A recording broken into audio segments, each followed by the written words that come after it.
Sahil Bloom, thank you for coming on the show. Thanks for having me, man. Excited to have the conversation. I like your shoes. I got to call. Actually, the whole fit you've got here. Actually, I feel like I'm getting shown up with the red plaid mixed with the purple. I feel like I'm just getting blown out right now. So, well, that was the idea. I thought I need to outdress Sahil. I came in all black, man. I feel like I have so much less color than you on. So I'll know next time. Well, I was telling you before the shoes. I got these shoes 5 years ago, something like that. And then I went to Australia and I forgot I had them. And I came back to New York for the holidays, found these shoes, and I was just like a blessing from above. I was like, these ridiculous, enormous boot foot holders are awesome. I'm going to wear them. And now, you know what I'm doing?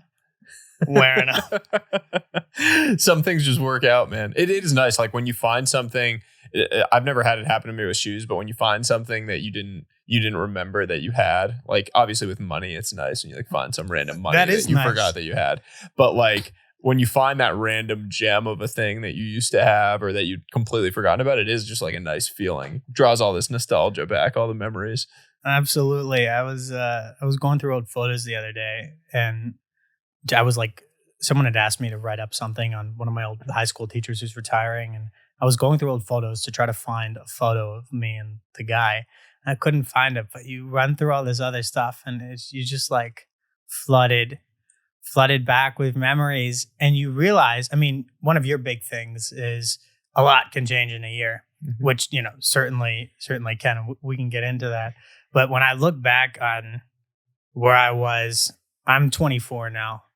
Like where I was five years ago, totally different world. 10 years ago, also totally different world. And you almost don't realize the little incremental changes over time, but they compound. Like I was at I don't remember who said this. I think someone in Croatia said it, but someone said, when's the best time to plant a tree? 10 years ago. When's the second best time? Today. So I don't know. Like I was just looking through this old shit, and we've gone from shoes to this, but yeah, compounded interest is a thing in life. Yeah, absolutely. I think it's an ancient Chinese proverb, the one you just referenced, and it is like, it's one that I think about a lot because you constantly have this feeling of when you're going after anything, am I too late? Like, oh man, I should have done this. It's like people have it with financial stuff a lot where you're just like, it's too late. Like I can't start investing now, or I can't start building X, Y, or Z now because it's too late. I should have done it 20 years ago. And that proverb I always bring up with people whenever they raise that with me. It's like the best time to start was 20 years ago, definitively. Sure. But the second best time is today, no matter what it is, no matter what you're going after, because whatever you start today, anything above zero compounds from here forward. Absolutely. I mean, I noticed that when people told me I was crazy when I left New York, when I left Princeton in general. People don't study abroad at Princeton. And then, but I was determined to. So I found a way to do it in my classes. When I said I was going to stay in Australia, when I veered off, I've like had a final round interview at Goldman Sachs. I was doing the finance track, and then I veered off into the artist direction. And, there's a lot of boat anchors and black holes, to use Sahil's terminology. I wish I'd had that terminology back then. But going from 0 to 1, jargon talk. But I think there's something to that. Like just baby steps in a general direction. It matters. It compounds. Yeah. I mean, the boat anchors one that you just raised is a really important point for anyone to internalize, because especially when you're young, it's very easy to just allow like the people that have been in your life and the people that, are part of the environment that you've had your whole life to just kind of persist. It's like the easiest path is to just leave things as they were. Sure. And what you find is that a lot of those pieces of your environment are actually having a really negative impact on your life when you think about them a little bit more critically. And so that boat anchors framework for me has been really helpful of just thinking like, what are those things that are creating a massive drag on my progress? Yeah. Because they exist. And a lot of times it's people. And a lot of times it's like the old friends who you've had around and who are part of that old circle. But your environment is a huge function and factor in where you're going to end up. And if you just have a bunch of people around you that are holding you back or telling you to be realistic or sort of just like laughing and snickering at the stuff that you want to go and accomplish, you're probably not going to be able to go do it because you just become a product of those people. I really do believe that, by the way, like you're a product of the 5 people. You're like the average of the 5 people that you spend the most time around. Yeah. I think that's really true. And it's like, it's not just the people, it's also the things you're doing on a daily basis. It's the environment that's around you. But unless you think critically about who you need to eliminate from your life and the things you need to eliminate from your life, you just get stuck in that same pattern and it'll just perpetuate. You'll wake up 10 years from now and realize you're doing the same shit you were doing 10 years ago. 100%. 100%. On the subject of who you choose to surround yourself with, for whatever people's opinions are on it, I happen to love the Fast and Furious series. I've seen all the movies. It's my favorite. Okay. I mean, I'm like a film guy, so I like more serious films as well. But the Fast and Furious films are just fun. But there is there's little sprinkles of wisdom in them. And in Fast and Furious 3, Tokyo Drift, Han is talking to Sean, his 2 characters on a rooftop, like looking down on a group of people. And he says, who you choose to be around you lets you know who you are. And I always had that quote up. I used to write it on like Post-its, stick it on my door in high school and like look at it.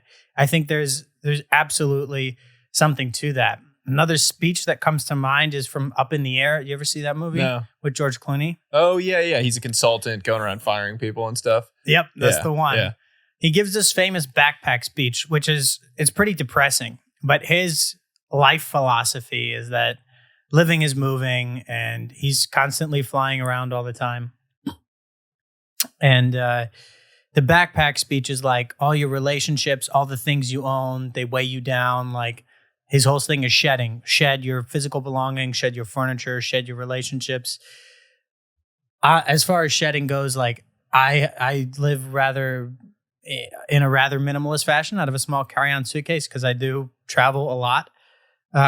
But relationships are more tricky because you don't necessarily want to like cut people off, but at the same time, the people who tell you to be more realistic, the people who are not there for it, the people who don't say like, you know, let's do it, like anything you need, I'll support you. Like from The Town, great film.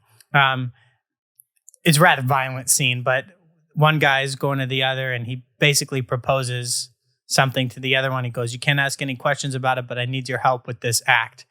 Granted, it's a rather violent and unsanctimonious act, but I don't think unsanctimonious is even a word. But it is. Okay, it's unsanctimonious act. You know, it is whatever. here. We're gonna say it's a word. You know, we're gonna add that one in.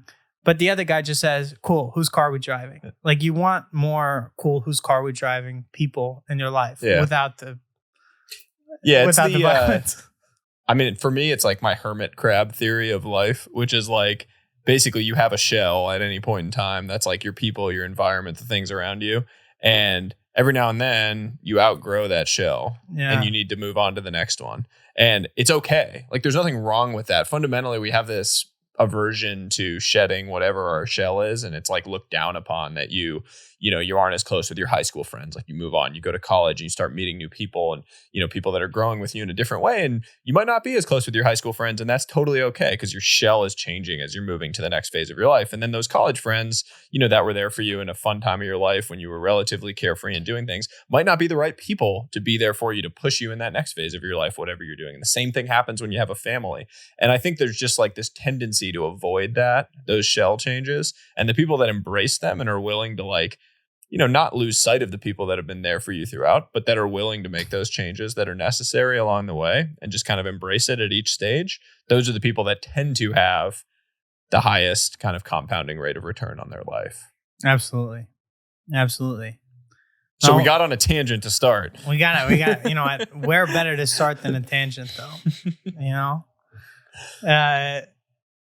I want to shift gears a little bit. You mentioned college and you played baseball in college. So I want to start off here with a baseball metaphor. And then I have a whole eclectic range of questions that might not make any sense coherently put together, but I'm going to throw them at you anyway. Okay.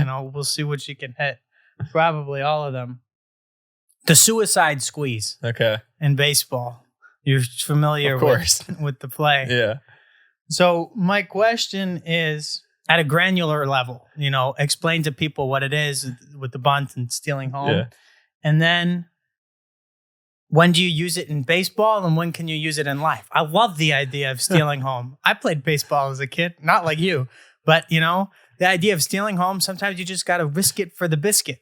So explain to people what a suicide squeeze is. And then in baseball and in life, we get This is a great question, by the way. I like this a lot. I've never had on a podcast, on anywhere, I've never had anyone in my entire life ask me about a suicide squeeze. So I'm excited to explain this. I hope that's the case for most of these questions. It's a great question. It's a very interesting one. So a suicide squeeze, for people that don't know what it is, you have a man on third base, you're at the plate, and you have less than 2 outs, typically is when it's done. And the runner on third base steals home. And while the person is stealing home, the batter at the plate bunts. And so the whole idea is if they get the bunt anywhere in fair territory, if they get the bunt down in a successful direction, the run will score because the person has already been charging home and there's absolutely no opportunity for them to get thrown out at the plate. The runner at first gets thrown out. It's an out, but they score a run on the play. So it's like a, absolute all-in attempt at scoring that run. There's something called a safety squeeze, which is a nuance on it, where the person on third base kind of takes like a pretty aggressive lead and an aggressive jump off and watches to see if the bunt is successful and then charges home quickly. Sometimes that person gets thrown out because they don't get an aggressive enough jump. The whole idea with the suicide squeeze and why it's called a suicide squeeze is if the person at the plate, if they fuck up and they miss the bunt, then the person just gets tagged out. The catcher's holding the ball as the runner starts to come in and gets tagged out.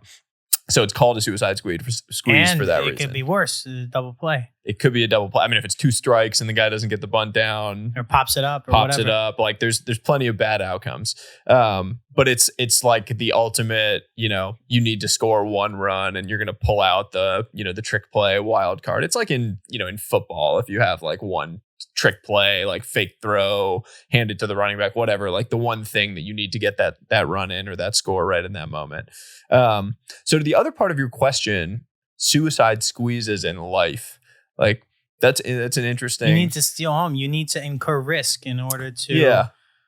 If you want great returns, you need to. If you want a bigger return, you need to incur a bigger amount of risk.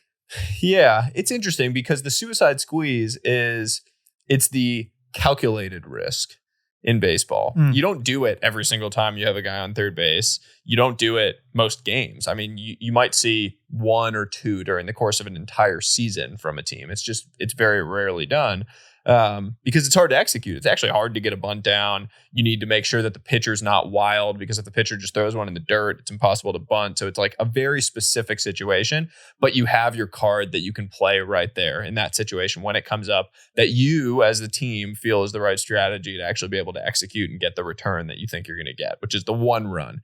It also needs to be in a situation where it's like a close enough game that you think this 1 run might actually be the difference maker, better than like the hitter trying to get a hit. So usually the hitter is like a bad hitter and they're a good bunter. It's someone later in your lineup that you don't think might hit a home run in that situation.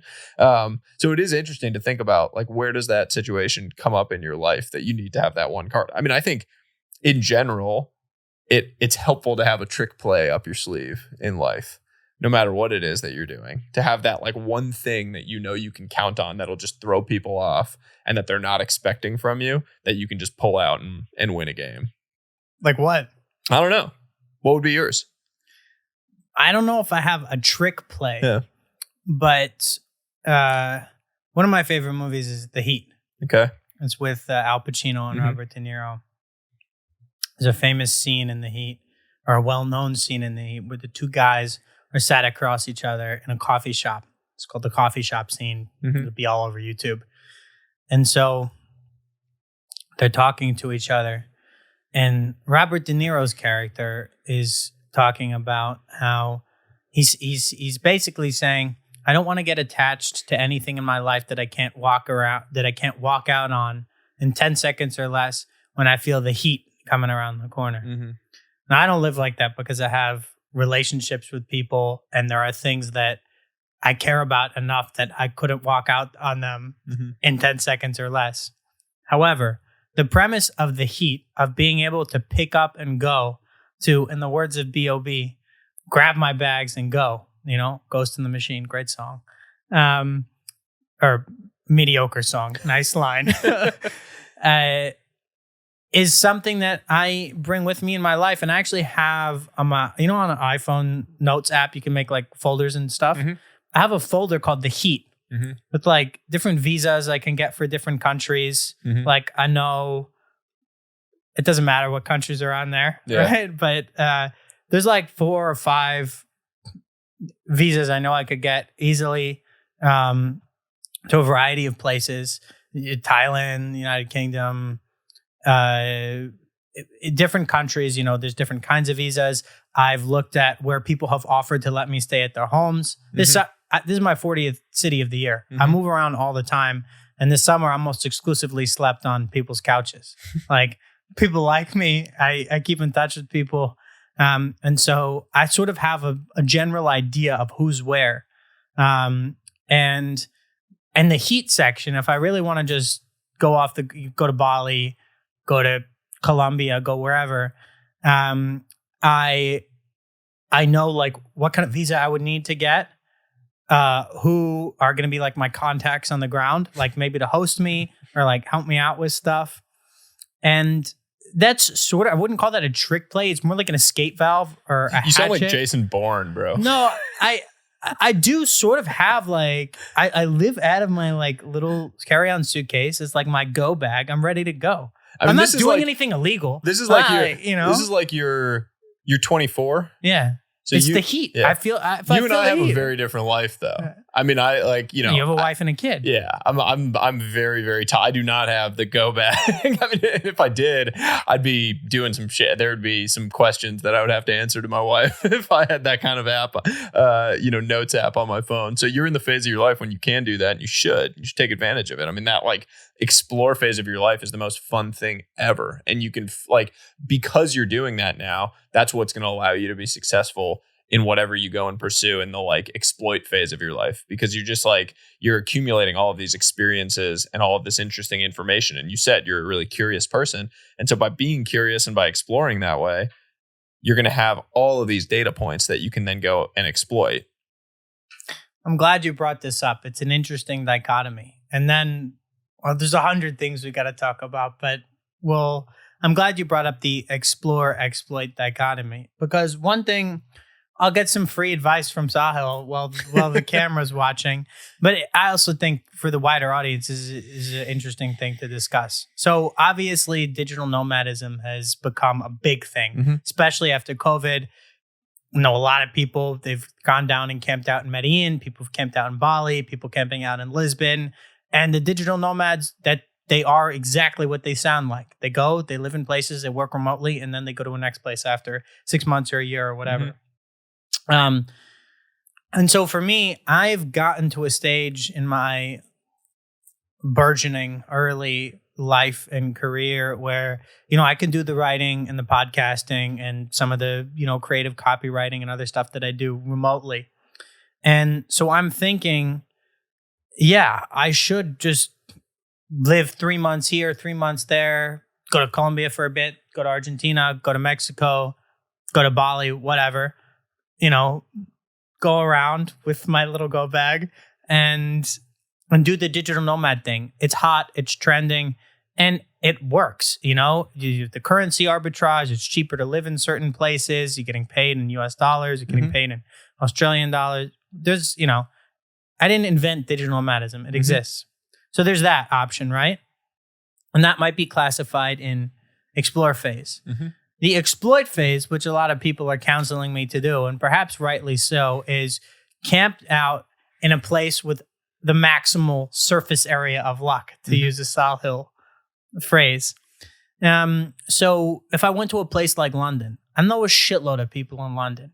Artists, filmmakers, academics, politicians, or people who work in politics. Like, I know a lot of people there, and I know a lot of people in New York. So there are cities that have large surface areas of luck. London is one of them. New York is another one. LA is sort of an industry town, but also kind of one of them. But just using the example, let's just use the example of London, right? It's the gateway to Europe. You have Paris, all this stuff. So there's the explore exploit dichotomy, but then there's also like there's more luck in London. I'm kind of like solopreneur, independent guy. It's working what I'm doing, and it'll continue working if I go to Colombia. But if I go to London, new and interesting opportunity, it's like molecules colliding off each other. You understand sort of? So you could talk about my thing in general but also, this concept of digital nomadism is fucking awesome, but it comes with a certain set of limitations, maybe. So I don't know. Do you have any thoughts on this? Yeah. I mean, look, you mentioned a bunch of things that I'm a big believer in. The concept of luck surface area is one that I'm a huge, huge believer in. Yeah. A lot of this for me came from the movie Interstellar. You like citing movies. In Interstellar, there's this one scene where they come up from that planet that's right on the edge of the black hole. Yeah. And they're wondering why there wasn't any life on that planet because it seemed so promising. And what they realize is that the proximity to the black hole meant that any lucky events that might have struck that planet actually got sucked into the black hole. Yeah. And so nothing lucky was able to happen there. Those like chance molecules hitting into each other that might have sparked life could not have happened. Right. And your life has the exact same set of principles. When you have a life that has a whole lot of black holes around it, that could be people, that could be things that you're doing, habits, whatever it is, that are sucking up and sucking out all of the luck from it, it's very hard to get lucky. You're not going to have those opportunities. You're not going to have those chance encounters on the street with someone that might change your life. And so one of the goals in life, especially early on, is to make sure, A, you don't have black holes that are sucking the luck out of your life, and B, to make sure that you expand your luck surface area as much as you possibly can. Part of that is being in places where those things can happen. Like London is a great example. New York is a great example. When you're in New York, you get invited to random dinners. You meet random people. Things happen. People you meet on the street are interesting, and those end up leading to interesting opportunities. Now, balancing that against having fun and just living your life is what's important. Like if you had caught me 2 years ago, I might have said to you, like, go all in on the luck surface area thing. Like, all that matters is be in New York, be in it, be in London, because you want to do this, and that's going to 10x your life. I sort of have come to now a realization that you need to have a balance of the two. And so if I were you, what I would do is I would have London be my home base, and I might spend 6 months out of the year in London to be able to expand my luck surface area and have those lucky chance encounters and those things. But I'd go spend 1 month of the rest of the 6 in each of a bunch of these cool explore places where you can just live and have a blast and do the digital arbitrage thing and get the most of both worlds. I don't think you need to be in a place 12 months out of the year to get lucky. No. So, I mean, no one, like right now, look, no one wants to be in New York this time of year. It's December. It's freaking freezing, man. It's brutal. You could be in New York from April to September and get the exact same benefit. I appreciate it. But you could get the same benefit of being in New York from a luck standpoint, being here April to September, if I had to guess. Everything happens like spring, summer, fall. Even summer gets a little brutal at times, but spring, summer, fall.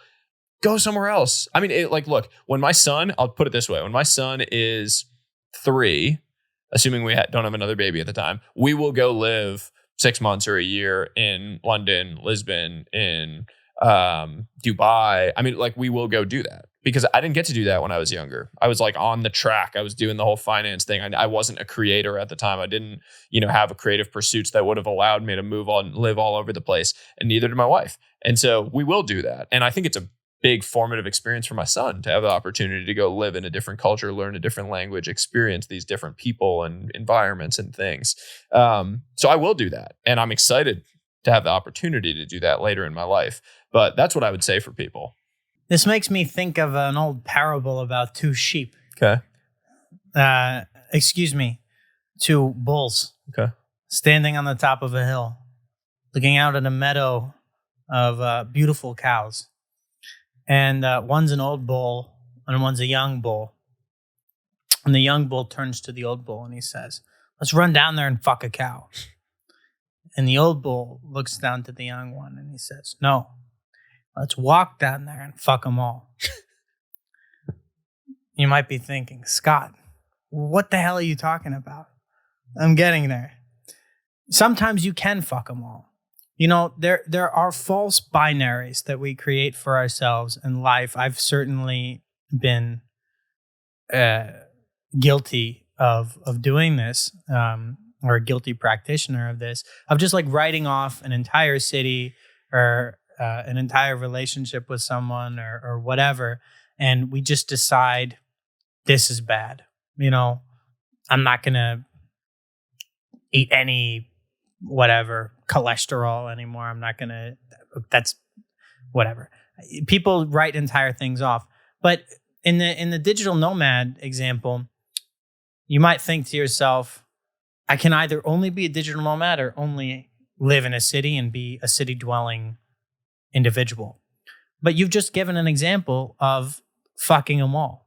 And I think that I'll give you another example. I have a buddy, he lives in Austin.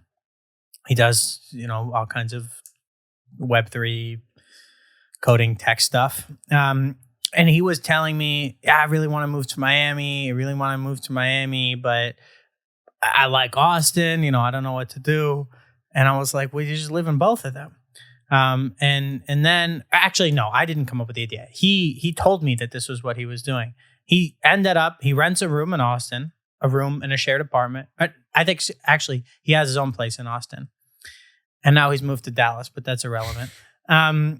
Basically, he ended up renting a room in Miami. So he wasn't paying full rent. He was paying 1/3 of the rent he should pay. And then he was able to just go to Miami whenever he wanted, have a place to stay. When he wasn't there, sometimes he would sublet it. And that's an example of, fucking them all. Like, you don't necessarily have to choose between black and white. There's an enormous gray area in the middle, I think. You're absolutely right. It's because our brains find it much easier to think in binary terms. It's so much easier, and it's hardwiring. There's just a much lower cognitive load to thinking of everything in black and white, and so that's our default setting. Like, to use a David Foster Wallace term, that's what we go to. Is we go to this default setting of like, it's either X or it's Y. It can't be anywhere in between. It's either night or it's day. Can't be anywhere in between. The reality is there's dusk and dawn, right? And it's just much harder for us to start thinking about all of those middle grounds and all of those things in between. But when you shut off the default setting a little bit and allow yourself to think about what that spectrum actually looks like and where might I be able to exist on it, your life really does open up to you. I mean, it's like the Mark Twain quote of it ain't what you know. It ain't what you know for sure. Or sorry, I'm going to screw this up. It ain't what you know. It ain't what you don't know that gets you into trouble. It's what you know for sure that just ain't so. And I think about that quote all the time. It's Mark Twain. And it's like, what do I know for sure that's just not right? There's so many things that we walk around thinking that we're certain of, and that we have all this like fake certainty puffing up our chests about. And it's just bullshit. It's made up. And you realize later, 2 years from now, whatever, that like that assumption that you had is just not right.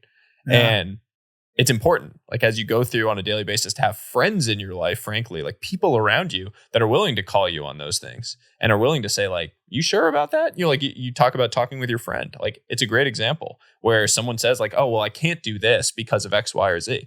That's the exact thing, by the way. That conversation is what led to me quitting my job, moving to the East Coast, and like creating this new life that I have, is a conversation with a friend where I basically was like, well, I'm probably just going to go join another investment fund because like, that's what I do. I'm like an investor. And the next phase of that is just me moving to the East Coast, and I'll do that at another firm. And they were like, why? Why would you do that instead of just doing this way more fun thing that you seem much more energized by and much better at, frankly, than doing the investing thing? Like, why wouldn't you go do that? Yeah. And I just realized in that moment, like, yeah, I'd never thought about it that way, just because it was like what I knew for sure that just wasn't so.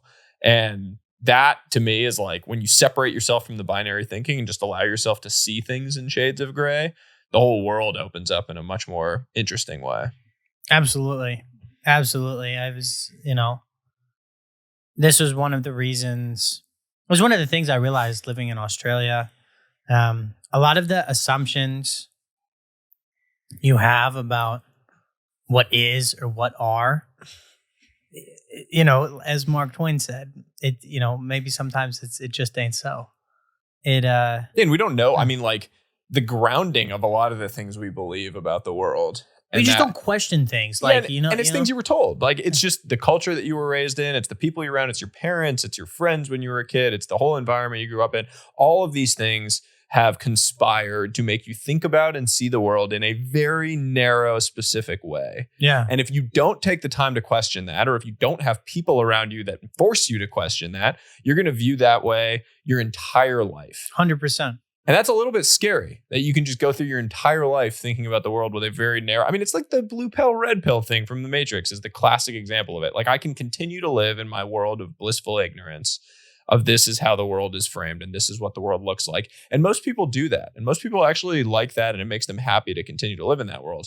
I personally think that it's a scary way for me to live. Well, once you have been red pilled, you can never undo it. I mean, we don't need to go too far down this metaphor. It's overused, I think. I mean, it's an accurate one, but it gets thrown around on social media so much. But I think that once you realize like there was no one way to do anything. Mm-hmm. The last podcast guest was this guy, Michael Cannell. Mm-hmm. And we were talking about Formula One racing in the 1960s and the most dangerous era of Formula One and all these guys who were dying. And the two main characters he was talking about were a German count named Wolfgang von Trips and a Santa Monica mechanic named Phil Hill. And they were both just very different styles of driver. Phil Hill was a highly methodical, highly mechanical guy. He was a mechanic in his background, and he was always calculating everything. Wolfgang von Trips was just more of like a very aggressive driver who didn't really understand the car that much, but he's sort of fearless. Just completely fearless, and racing is racing. And so it's very similar to if you ever saw the movie Rush. Yeah. Almost, I wouldn't say identical, but like Niki Lauda. Yeah, parallels to Niki and James, and Niki Lauda and James Hunt, which was in the 70s. Yep. But there's no one. The point of that, the reason why I bring that up is because both of them were excellent drivers. But Niki Lauda and Phil Hill were excellent drivers, and both Wolfgang von Trips and James Hunt were excellent drivers. There's no one way to drive a race car. There's no one way to drive your life, So fully on board with that. Once you realize that, you can't. It's hard to like go back into the you like open complacency. Pandora's box. It is a Pandora's box, and then you will find yourself like I think sometimes regressing back into like a routine, whatever. And routine is not necessarily bad, but you can at least check yourself, because once you realize things aren't just the way they are immutably, nothing is immutable. Here's what happens if you don't think about these things. I'll give you an example that's a very personal example, but of exactly what will happen if you don't transcend that binary thinking and start questioning some of those internal assumptions. You sit there and you live your life climbing one mountain your entire life, and you haven't thought about it. Because those are your assumptions. You know exactly what the mountain is that you're supposed to climb because this is what you've always been told. Yeah. It's the one mountain that you knew you were destined to climb. You can see the top. You've been seeing it your entire life. You get to the top of that mountain only to realize that it was the wrong one, that no one's there, that the thing that you thought was going to be at the summit isn't there. Whatever glory, whatever happiness, fulfillment you thought was going to be given to you once you've reached it just doesn't exist. And you realize that you climbed the wrong mountain. And that's what happens if you don't question your assumptions along the way. That was what I was doing. I was climbing a mountain that I would have gotten to the top of and realized, holy shit, I climbed the wrong mountain. I spent my whole life climbing the wrong mountain. But for having a friend that was willing to say, why are you doing that? Makes no sense, actually. Your logic is totally flawed. I would have done that. Would have spent the next 20 years of my life climbing a mountain only to get to the top and realize that it was the wrong one. The finance mountain. It's scary. It's a scary thought that you can do that too. And a lot of people do it. They play one game their whole life and then get to the top of it, win whatever the game was, and you're playing stupid games and you're winning stupid prizes. And you get the prize and you're like, I was playing the wrong game, only to realize that 20 years of your life have just gone like that. So that's why, that is why I think questioning assumptions regularly and asking yourself critically, like every year, at the end of every month, like really peel away some of the things that are guiding your life on a daily basis. Why are you doing them? Do you actually enjoy this? What is motivating you in the morning? What are you getting energy from? What's killing your energy? Like that's the reason I write about this stuff and talk about it. Probably because I'm struggling with it myself and it's in real time. It's something I've struggled with over the last year and just started to come to a realization and figure out. But I hope more people can have that same realization, because what I don't want to see is a whole bunch of people doing the thing I did and getting to the top of that mountain and realizing it was the wrong one. Absolutely. It's powerful. I'm just, You're a smart guy. I don't know about that. I think about this stuff a lot. I do think about this stuff a lot. Well, you know what? It reminds me of I was talking to my buddy Tom. He writes children's books, and this was this past summer, and this year has been very exciting for me, personally, professionally, and one of the characterizing features has been the travel. Mm-hmm. The summer in Europe is high season for festivals, film festivals, literary festivals, arts festivals, other art stuff, gallery opening, all kinds of stuff. And I had gone over to Prague for a conference on Ukraine with, Georgian and Romanian, Bulgarian, and other Eastern European journalists. And there was a reason I was in Europe for this conference. And then my friend, one of my dear friends, actually the girl who designed this tattoo, she works in the art world. She told me about this film festival called the Karlovy Vary International Film Festival. It's about like 2.5 hours outside Prague.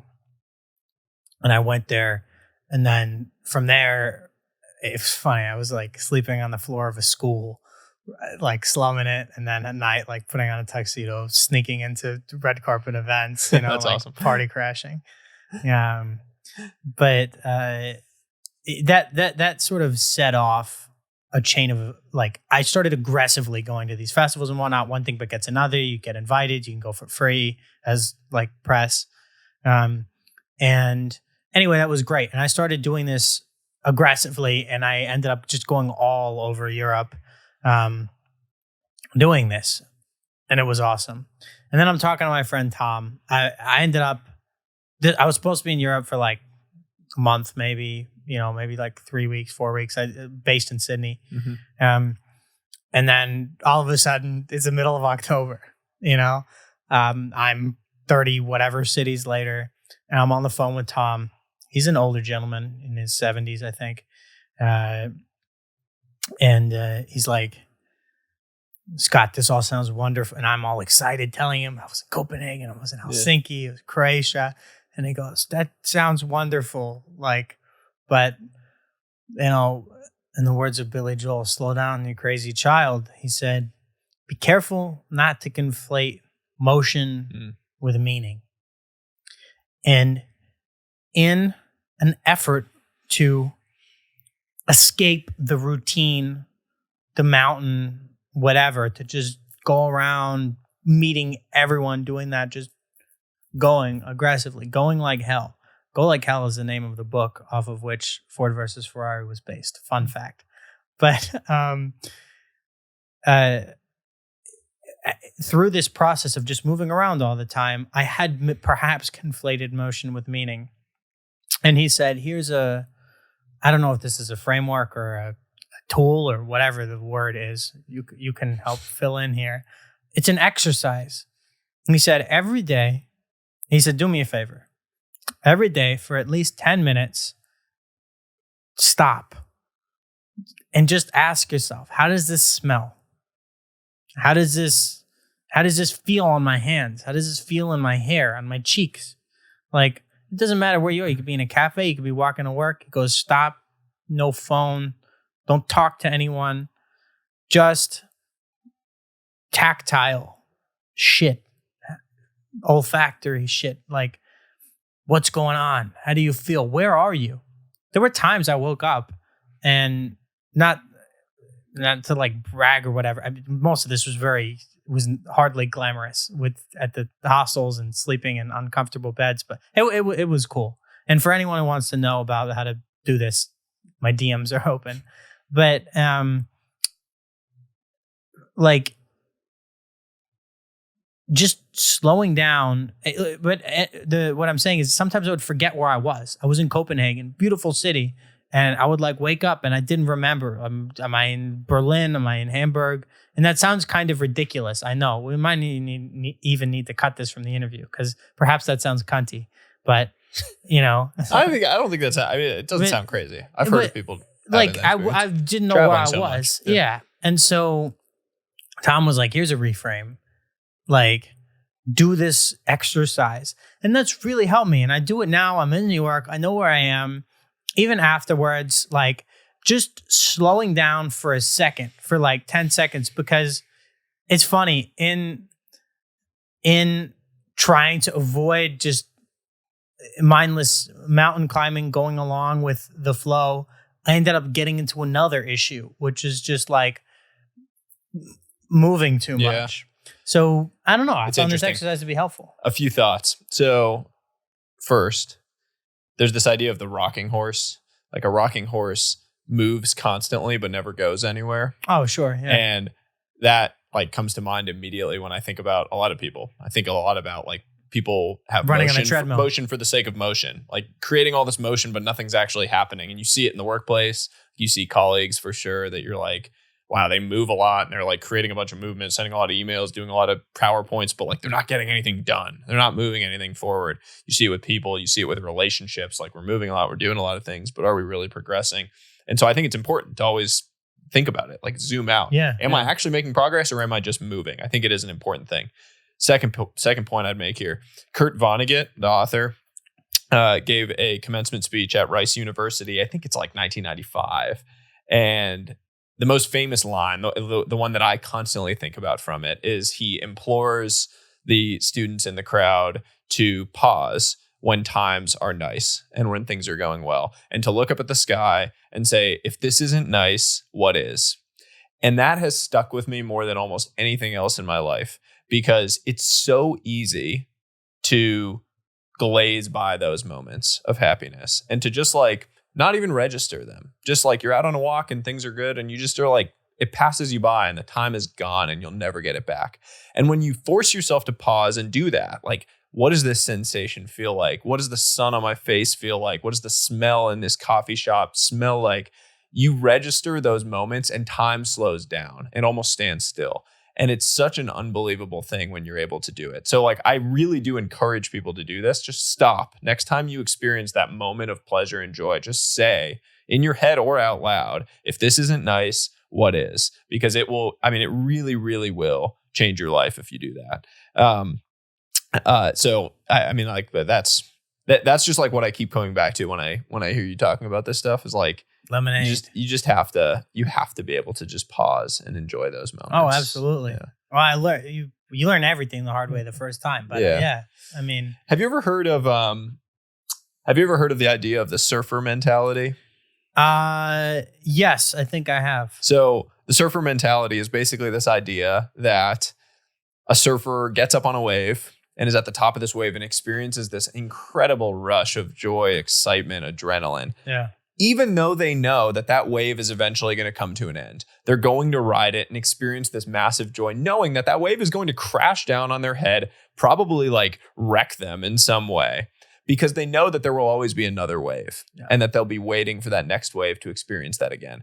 And it's such a powerful mentality to think about for life when you experience things, because there's this tendency to like catch a wave and feel like this wave is going to last forever. And the reality is no wave lasts forever. You're going to get up on a wave. Things are going to be great, amazing. You're going to be riding this high, but acknowledging and knowing that that wave is going to come to an end and that there will always be another wave. Like even when it's dark and you get the wave crashes down on your head and it's painful, there's going to be another wave. That mentality, I think, is such a powerful one for how to think about life and to kind of like have that consistent feeling of happiness and gratitude around the things that you're being given.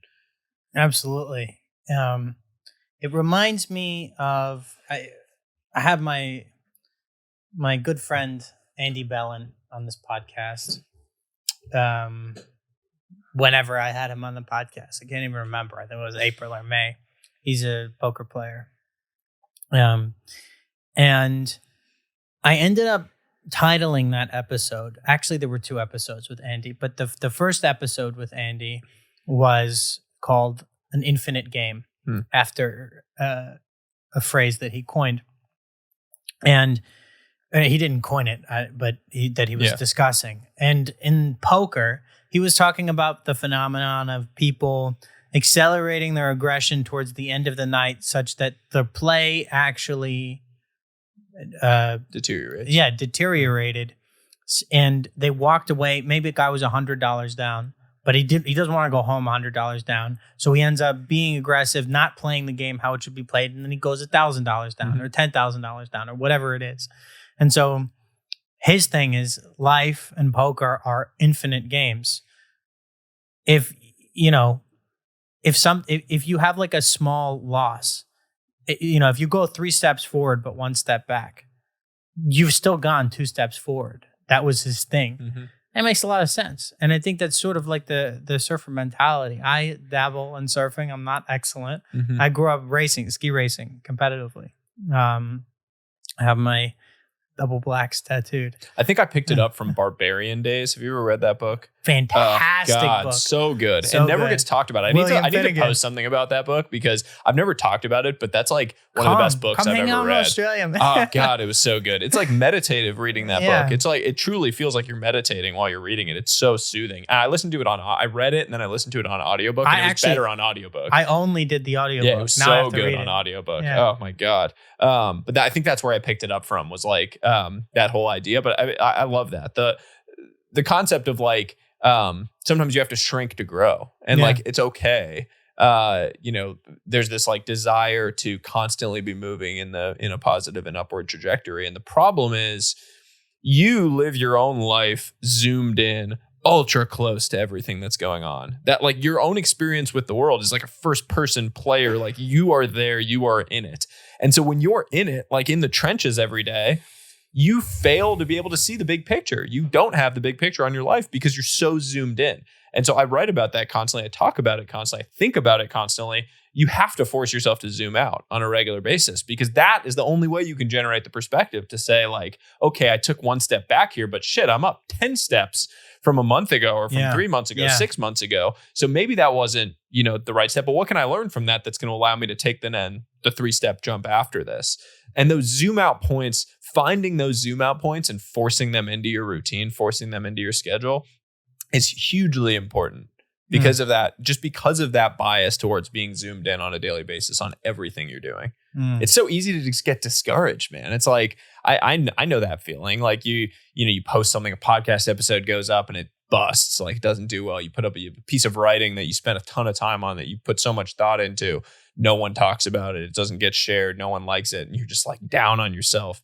And then you zoom out and you realize like, well, shit, 6 months ago, I would have been so excited to get that many engagements with it, or I would have been so excited that anyone cared about the thing that I was putting out. So actually I'm moving in the right direction. It just, success doesn't look like a straight line. It has these, peaks and troughs. It's a good word, troughs. Yeah. I forgot about that word. Yeah, it's spelled weird. Yeah. There's like a GH or something it's a in there, GH. Right? Gnarly. That's right. It is gnarly. But, no spelling tests here, though, right? No spelling tests. So, dude, I don't usually cite movies so much, but I like the movie citation. It's good. Bad Words with Jason Bateman or Reitman or one of the men's or something.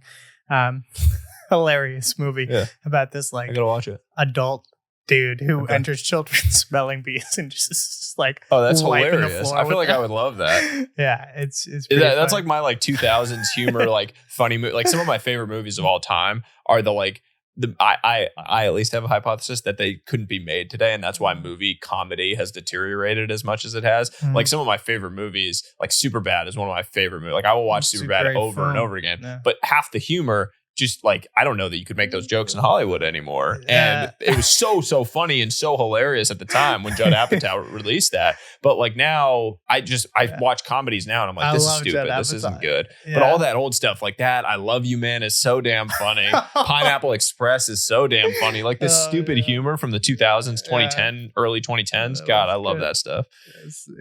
Hilarious. Some of it. So good. So good. Yeah. Judd Apatow. Superbad was. Superbad is. I mean, it feels crazy to say. It might be my favorite movie of all time. Like I will watch that if I like on any given. I might go home tonight and like make my dinner and just watch like a few scenes from it just because I find it so funny. I still watch old Family Guy clips in the exact same way where I'll just go watch like season 3 of Family Guy when the graphics are all shitty and stuff. I just think the humor is so good. Yeah.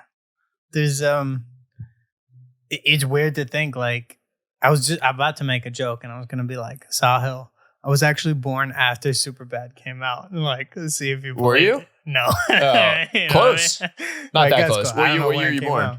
You're 98? I'm a 90s baby. Okay, you're a 90s baby. Yeah. Nintendo. Okay, you're not that young. I was just with someone and they were like, yeah, I'm born in 2000. I was at a bachelor party and there was this 16-year-old and he was born in like, what, I don't know, whatever the year that is, 2004, or 2006. And I was just like, crazy. Oh my God.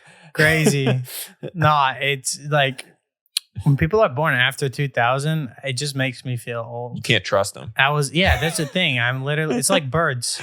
I'm very serious now. I don't trust birds. I think that they're government drones. No, I'm birds. Kidding. I'm kidding. I mean, there's this. I have friends who really believe that stuff. Like I had friends at Stanford who thought like every plane, the planes that have the thing in the sky, like thought that was mind control stuff. Like, have you not heard about? There's a big on conspiracy about this. What you were originally Twitter and now you're everywhere. But I don't know what platform these guys. Someone was sending me. I think it was Instagram. Okay. Actually, there's this birds aren't real, and they organize protests in New York. But it's like a joke. Okay. Like the whole thing is.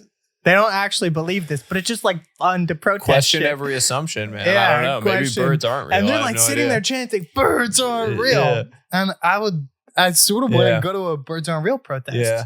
I've always my thing with conspiracy theories is but it's a joke. They know that birds are in fact real. Yeah, it'd be funny if they weren't. But just like conspiracy theories give so much credit to the government being competent, and it's like. The government has proven incompetence in almost every single thing that they do. And yet we're going to say that they are this like evil, unbelievably competent, zero leaks, like group that is able to like pull off these unbelievable things. It just feels to me like there's this massive gap between those two realities. It's a certain level of cognitive dissonance. Yeah.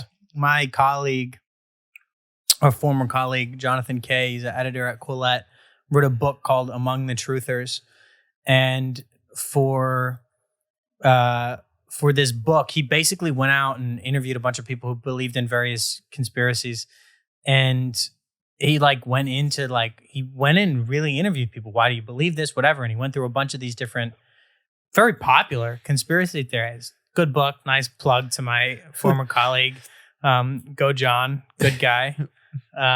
But yeah, on the subject of... Well, I don't know. There's a lot of directions I could steer this right now. I think I'll steer this because you mentioned some of your college buddies at Stanford. It's kind of rude. I'll ask anyway. How old are you? I'm 31. 31. I had to think about that for a second. Yeah, I'm 31. Okay, I'll take your word for it. We can do an ID check later. Yeah, we can do an ID check. No, I turned 32 in January. He's actually 33. Everybody. Yeah, no. I turned 32 in January. I was trying to think about like how I constantly forget now that I'm over 30. I'm like, it all kind of blends together. But yeah, I'm 31. I would say you don't age, but maybe who's this guy, David Sinclair? Have you seen? Or Bryan Johnson? The Blueprint guy. Yeah. I don't know. His anti-aging stuff. Yeah, maybe. I just couldn't do the like all plant-based diet, man. I love meat way too much. Well, I don't know. I perhaps I like meat too. Yeah, I might eat a steak after this. I am gonna eat a steak after this. But I think anyway, that's sort of a separate thing. I think it's not infeasible. I was talking to a buddy the other night and saying like in like 10 years, this might be really popular, this Blueprint stuff. I mean, maybe it's faddish, but anyway, I don't really want to get into that. What I do want to get into is Stanford. You're 31. It seems like you overlapped with some interesting characters. Like who? Like Elizabeth Holmes, Sam Bankman-Fried, all these guys. So also my friend Anthony, interesting. I'll connect you to actually. He's a smarty pants, like he's a good dude. But this brings me to the question of the American identity, not what was your college drinking habits with SBF. But I don't think he was MIT for what it's worth.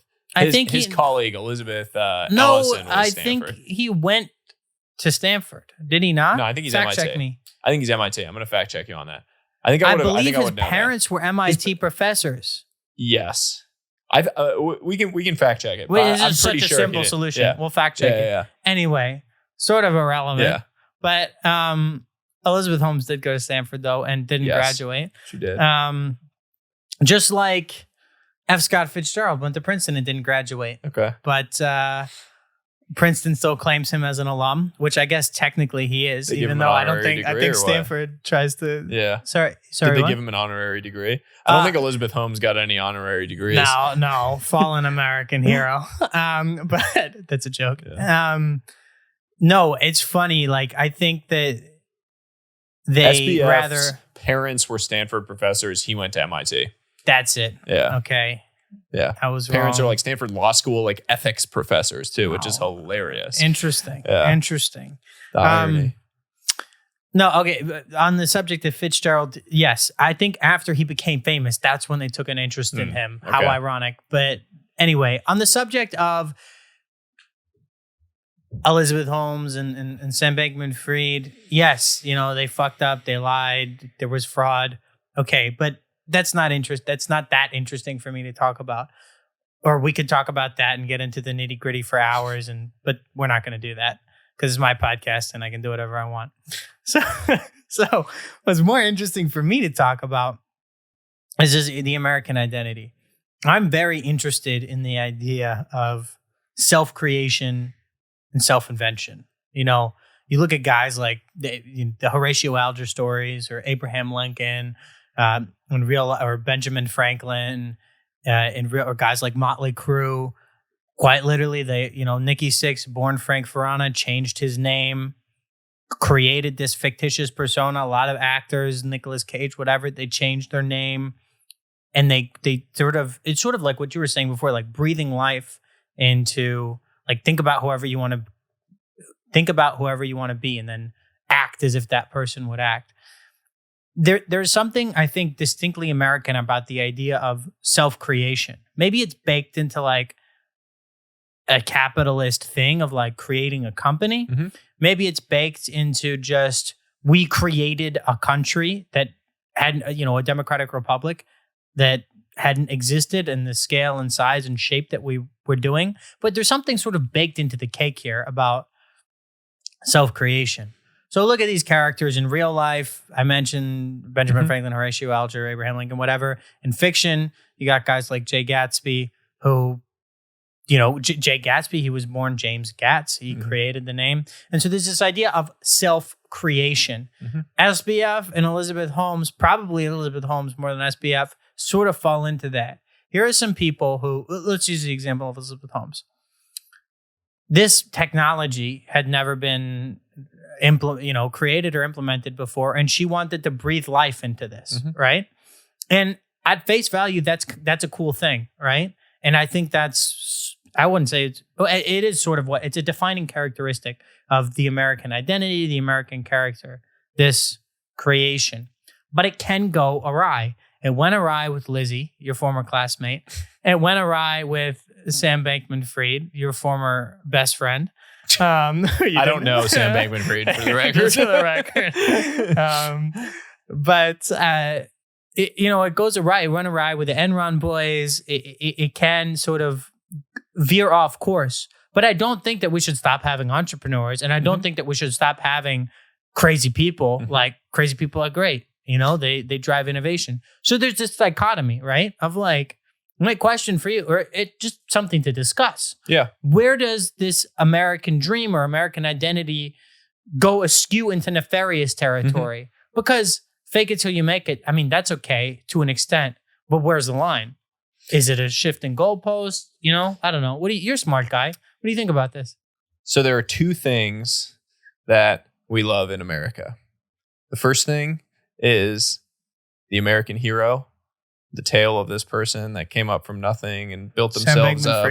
The tale of this person who built themselves up and made something of themselves and created amazing wealth or success or whatever it was. The second thing that we like even more than that story of the American hero is the fallen hero.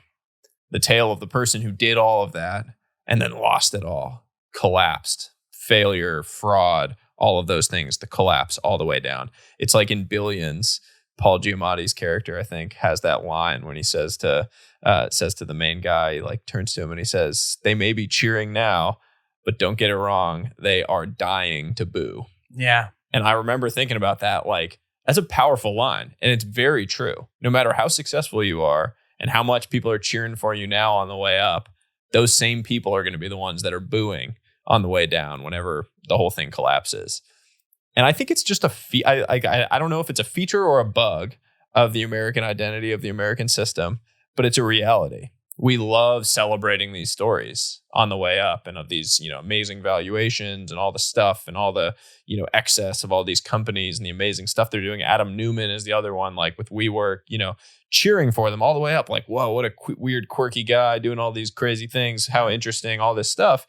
As soon as it turns the other way, everyone is on the other end of it and cheering for the fall. And it's on the cover of every paper, and you're going to get way more press on the way down than you are on the way up. And the media perpetuates it. That's an excellent point. I mean, let's harp on this. The media. Here's a simple example of it. I've written a whole lot of stuff over the last couple of years.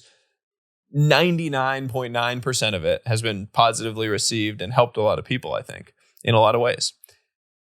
One thing I wrote was taken in a negative direction. It was about a kid who came to my house and knocked on my door and was trying to network and learn and wanted a mentor, and I helped him and we talked, and I wrote about how it was interesting that he had come and knocked on my door in a suburban neighborhood. He was from Harlem, and he had come out to my street and was knocking on doors. I thought it was interesting. I wrote about it.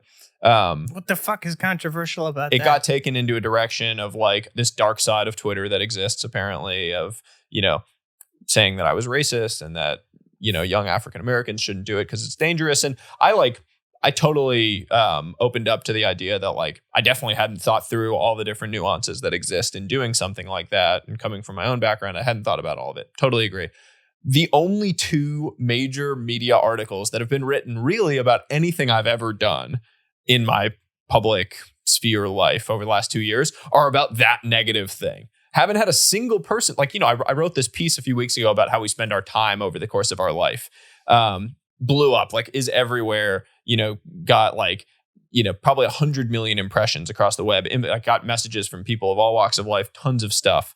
The only media appearances that made were in some tabloid talking about how one of the Kardashians shared it on something and made slight reference to me in it. No mainstream media approached me about it or wrote about it. Actually, a couple of them just ripped the data that I had shared and wrote their own piece about it without acknowledging that I had written about it. So it's just interesting. I'm not actually saying it as any criticism on them for not writing about me positively. Totally fine. But what they know is that the negative stuff gets clicks. Sure. And so that's what they're going to write. They're going to write the negative piece because they know that that's the thing people are clicking on, and clicks are what drive ad dollars. And so from a business model standpoint, I'm a business guy, I'm an investor, totally understand it actually. It's just very sad that that is the state of culture and of media, that the only stuff that gets clicks is the negative stuff. It's the fear-inducing stuff. It's the things telling you that, the world is dark and scary and you should fear thy neighbor. All of these things that, frankly, for me, thinking, in kind of original biblical terms, are just against some of the stuff that is in the general treatise of how we should treat each other. And yet that's foundational to American media and mainstream media today. So it's an interesting fact. But when you talk about the American identity and you talk about SBF, you talk about Elizabeth Holmes, it's all tied together. I mean, even now, all the questions about how different media organizations have treated SBF in the context of the fact that he was donating to a bunch of these, political causes, all this stuff. It's very complex. It's a really interesting discussion that needs to be had. So I'll throw all that out there. Yeah. It's funny. There's an industry term or phrase: if it bleeds, it leads. Yeah. I think it's totally true too. I think what was the first movie that I saw that had this? Bowling for Columbine. Michael Moore, way back in the day, made that movie, sort of documentary on, the Columbine, the school shooting. Yeah. And in it, he talks, he had, this must be a 1990s, I don't even know what year that happened, unfortunately. But you know, in the 2000s, early 2000s, he made that movie, and it was talking about that, how like if you go to Canada and you watch the news, and then it compared it to watching the news in America, and it was like break-ins, shootings, death, crime, like all this stuff in America, and then you went to these other places, and it was like they're putting in new speed bumps on the street. It's just completely different. You lived in Australia. I imagine it's not nearly as negative there. It's interesting. It is, and this is the first guest on this podcast is Matt Taibbi. Interesting. He wrote a book called Hate Inc. He just did the Twitter files. That's his big thing right now. He's big, famous. This is his. Not that I don't know. I was following him for a long time. He's a massive Substack too. I mean, he's a massive newsletter. He does have a big Substack. Yeah. But this book was written, I think, predating. I don't remember when it was published actually, but I think it probably predated Substack, and it definitely predated the Twitter files. It might have been like 10 years ago when this book came out. It was called Hate Inc. How Today's Media Makes Us Despise One Another. And Matt's a smart guy. He's worked in the industry for many years, covered multiple presidential campaigns. And his thing was, also, you guys can listen to the episode. Yeah. But his thing was that, yeah, of course, it's like sports, like let's find stories that we know are juicy and not stories that are necessarily what needs to be reported. But it's funny how, it's not funny. It's disconcerting how we're sort of fed a lot of this. This is what my last Substack email, or I don't know what it's called, message post was about. We're fed a lot of this stuff, and we think, and then we have our opinions about it. But the issues were decided upon ahead of time. Yeah, what we're going to talk about, and the narrative was decided. That's the other big piece of this is like, I had a friend recently whose company was going through a challenging thing, and one of the big newspapers was going to write an article on them, and they contacted him for comment, and they had already written the entire piece, like the entire narrative of what the article was going to be was written, and they weren't looking to understand the other sides of the story or the other perspectives on what had happened. They were looking to just get a comment, and he was like, no, I'm not going to provide a comment. And that's what they want. They want it to say like the CEO declined comment in the piece, and they've already had their narrative. And he told me, he was like, look, they had already written the piece. Nothing I said or didn't say was going to change the direction of the piece, because the piece that they wrote was the piece they knew they were going to get clicks, and that's their business. And I actually look, it's all, I can't say I'm holier than thou. Like when I put out a piece on Twitter, I'm trying to get clicks. And so the way I write the first tweet in a thread matters. And like, I'm not doing it in the way of like going negative and having like hate or, like if it bleeds, it leads type stuff, because that's just not the type of stuff I share. But I understand it. Like you're trying to get people to click on the thing because that leads to more ad dollars. That makes you a more prominent writer. That allows you to get promoted. That allows you to get the bigger job next. And so I get it. It's just sad that that is the reality of the way that journalism has gone in America, because amazing investigative journalism, when it's done right, John Carreyrou with Elizabeth Holmes in writing the book Bad Blood, he broke the entire freaking story on Theranos. Theranos might still be giving false blood tests to patients if not for his investigative journalism out of the Wall Street Journal. That's amazing. Yeah. That is incredible. And that is like journalism at its finest and held in the highest regard. Like, that is what it is. And like, I look to him with so much admiration for what he did, because he literally saved lives. There's no like way you can cut around that. He saved lives, and his direct actions in investigating that company and in asking questions have led to people that should be behind bars going behind bars. And so I just think more and more of American journalism should follow that level of integrity around pursuing stories and pursuing things to really hammer away and chip away and find the truth on things, rather than find the quick story that's going to lead to the dopamine hit and lead to the clicks. But the business model is what it is. So what are you going to do? Well, you can choose to not participate, and you can withdraw like a hermit. That's one thing you could do. Not read it. It's hard for a lot of people. Yeah, not read it. I know I would say most of my friends within the tech world, at least, don't read the New York Times or don't read, the Wall Street Journal. Like, don't read these major publications anymore. The flip side of it is like, look, the Wall Street or the New York Times, as an example. I think there are some incredible writers at the New York Times. I have no opinion politically on the newspaper, but there are some amazing writers there. They right now are on like a big Elon Musk bent. Like as we're recording this, Elon Musk has acquired Twitter. He's doing all sorts of things. They're on a big bent about like how many people he's firing and how he's sleeping there and like all the things he's doing. They have a very negative perspective on him as a person and his God complex or whatever, which he has a lot of. Like, he's a weird guy. He does all these crazy things. He's also very, very intelligent and has built some amazing things. But they're writing tons of articles that have these like crazy headlines about him.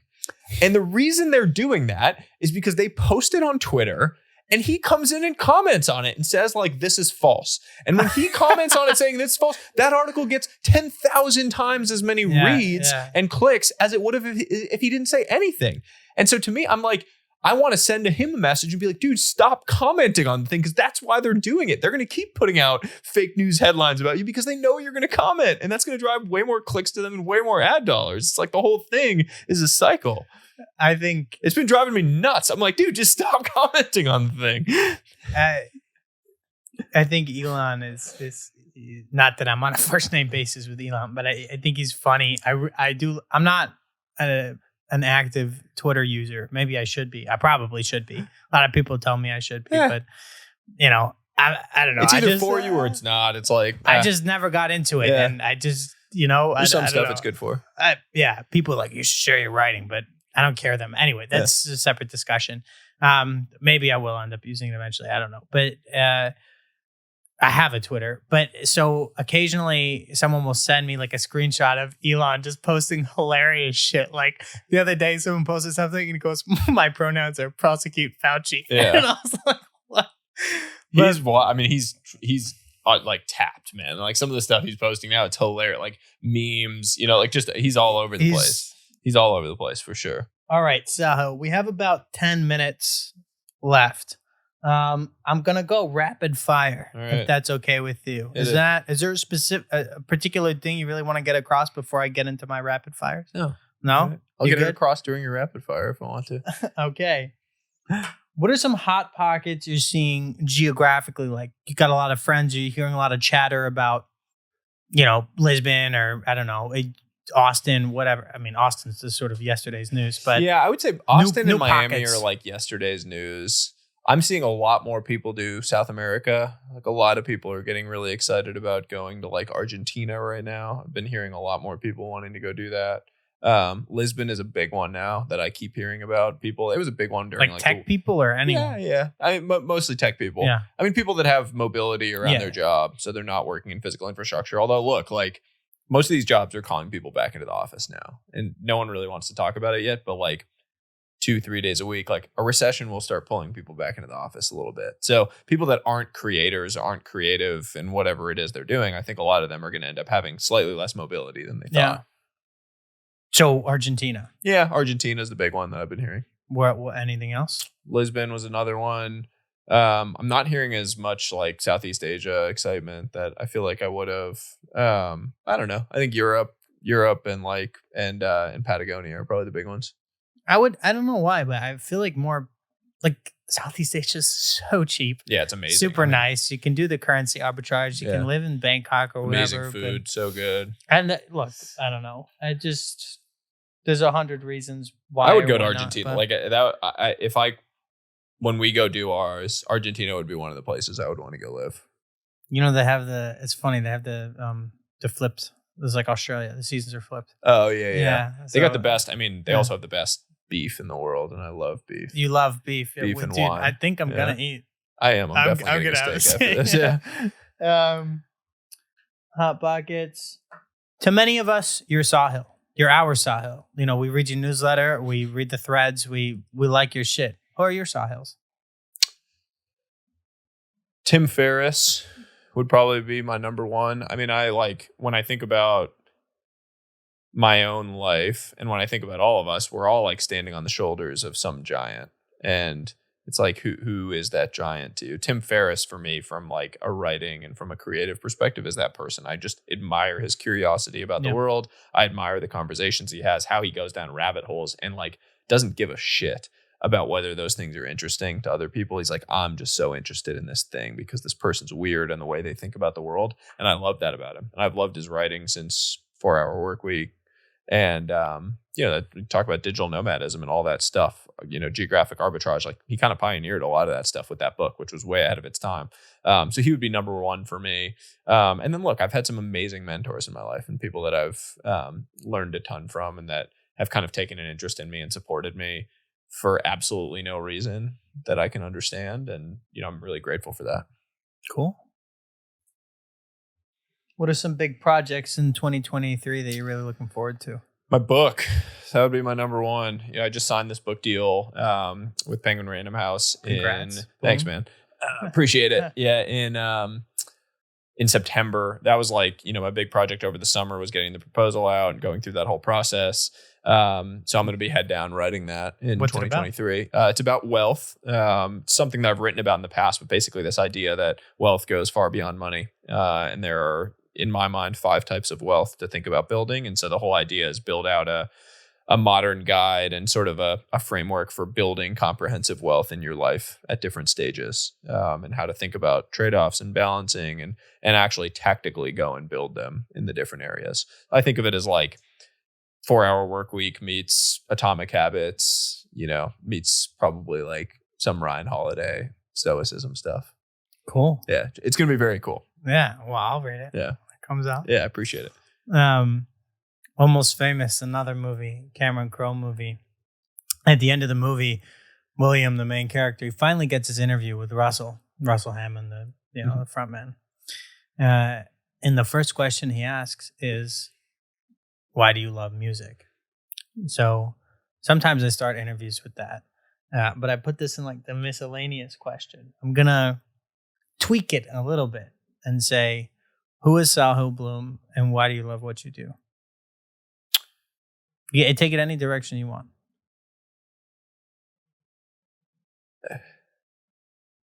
I would say Sahil Bloom is someone that is in the struggle alongside everybody else and sharing a little bit of what I learn along that journey is what gives me energy. I have this, I would say, common misperception that I'm teaching people things and that I'm like bestowing wisdom or knowledge. I don't perceive myself to have any particular degree or level of wisdom or knowledge. What I do have is an understanding of the things that I'm experiencing and an ability to like remove myself from them and really think deeply about the things I'm experiencing on a daily basis. My own journey from figuring out that I was climbing the wrong mountain, from having a kid and starting to think about life in different ways as a result of that, from having a marriage and thinking about our relationship and how it changes over time. And what I want to do is I want to impact people by sharing my own stories of of those tensions, of those struggles along the way, and hopefully allow other people to navigate theirs a little bit better. That's dope, man. Appreciate it. Cool. Thanks so much for coming on the show. Thank you for having me. Yeah, no worries. It's awesome, man.